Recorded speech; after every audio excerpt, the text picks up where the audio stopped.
You walk into a shop and one number on the books beats all the others. That number is the cost of the inventory sitting on the shelves. A grocery store returns 70 cents of every dollar to refill the aisles. A clothing chain wires cash to factories a year in advance and waits to see if they guess the season. Buying stock is the biggest gamble in retail and the main reason most shops go under. Now consider a chain of over 3,000 locations across the United States and Canada. These stores moved $8.6 billion in a single year while paying zero for their stock. No discounts, no wholesale prices. The merchandise arrives in the trunk of a hatchback. The owner drives it there, stacks the boxes, hands them over, and thanks the staff for hauling the stuff away. That operation is goodwill. You see the shape of the business and the whole picture rearranges. Free inventory means the company isn't in the business of selling clothes. They aren't. The majority of the bags you donate never make it to the retail floor. Tracking that donation bag shows what these locations trade and who buys the goods long before the sorting room. Share the best item you ever pulled from a thrift store rack and the price on the tag. Someone scored a $200 coat for $4 and kept the deal a secret. Getting free inventory looks like an unfair advantage. The paper margins look huge. You drain your bank account on the back end despite the zero upfront cost. You lose the standard thrift shop illusion right at the loading dock. A worker catches the donation bag. Another rips it open, sorts the clothes, inspects the seams, slaps on a price tag, hangs it up, and stocks it on the floor. That floor eats commercial rent. The building needs 10 times the space of a regular boutique to hold one version of every random donation. The employee pulls the shirt back off the rack when a shopper ignores it. The inventory costs nothing. The hands touching it and the square footage eat up serious cash. Those expenses track the sheer pile of stuff instead of the price tag on a single garment. You focus on shifting bulk. You never consider pushing a pricey sweater. The operation exists to haul weight. Keep that word in mind. You base every later decision on weight. You walk into your neighborhood store and assume a single head office decides what they charge for a pair of jeans. Goodwill operates as a federation of about 160 independent regional nonprofits instead of a single corporation. Every branch exists as its own legal entity. Running the physical stores, picking the price tags on the floor, and writing the executive checks all fall to local management. The separate branches share a familiar logo and almost nothing else.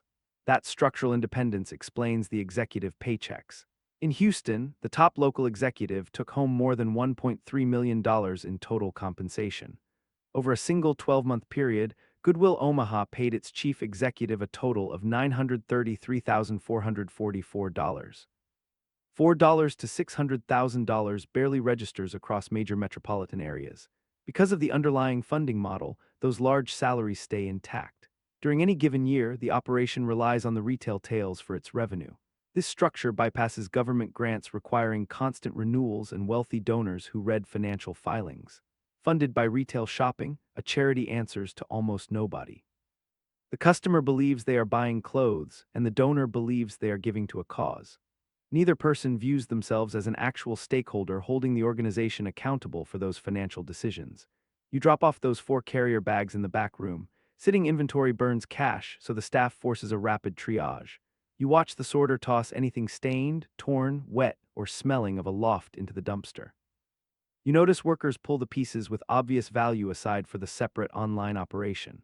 That digital side carries more weight than you might realize, and we will revisit it. You watch workers price and hang the remaining clothes on the retail floor. Depending on the particular study you read, the survival rate sits between 10 and 20%. You learn that only a small fraction of donated garments hits a shop rack.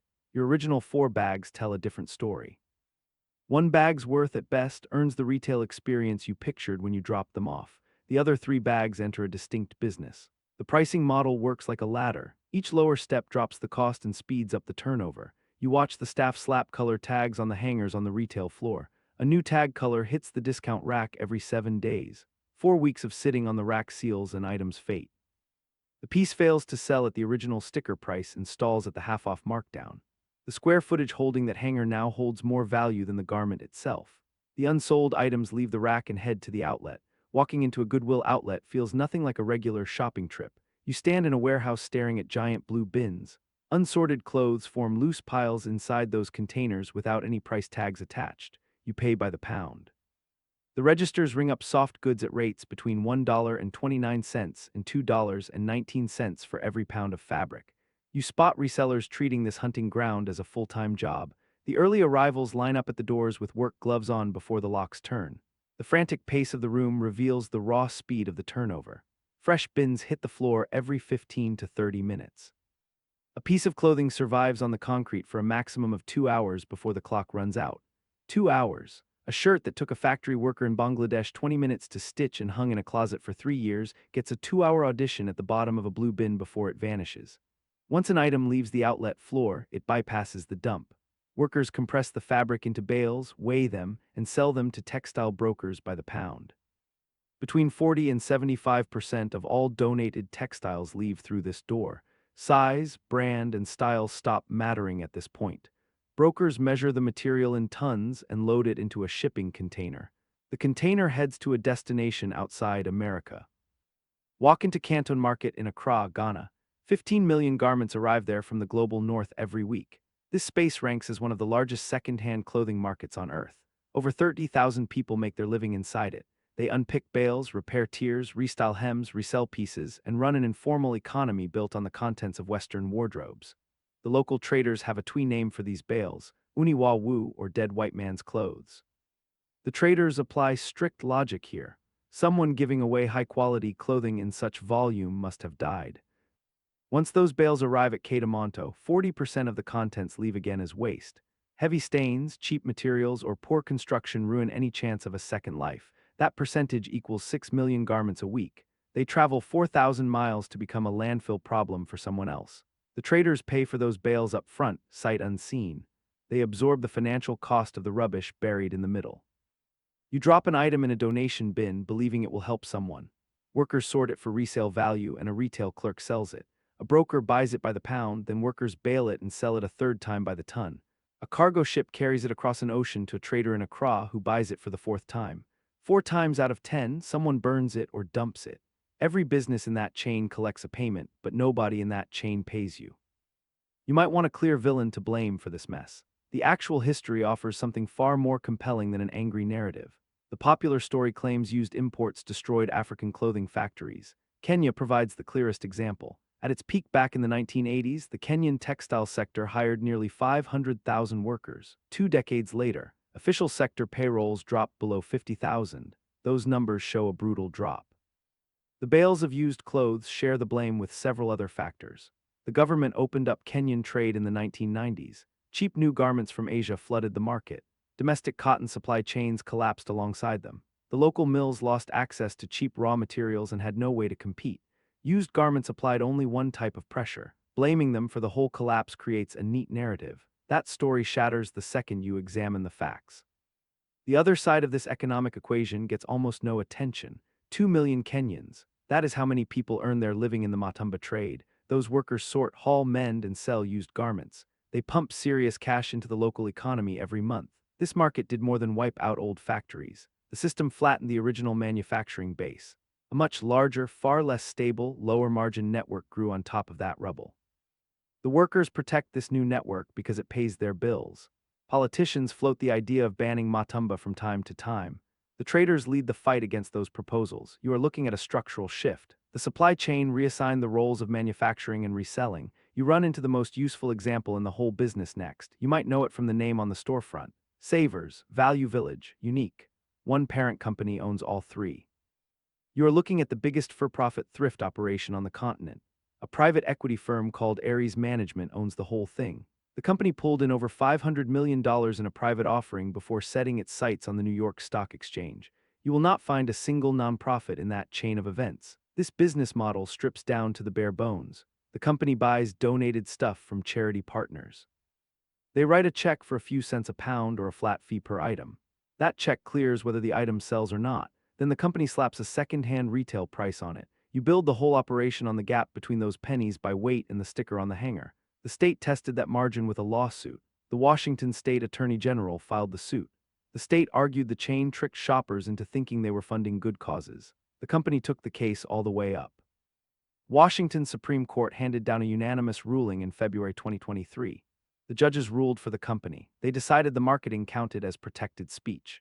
The state then had to pay $4.3 million to cover the company's legal bills. You see the blueprint for the whole trade in that verdict. Dressing up as a charity is legal. The feeling of doing good is a free raw material, same as the clothes. Then you look at the payroll ledger. One line item sits at the bottom.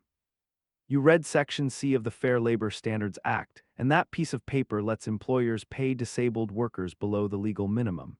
Today, you see close to 40,000 people clocking in under those certificates.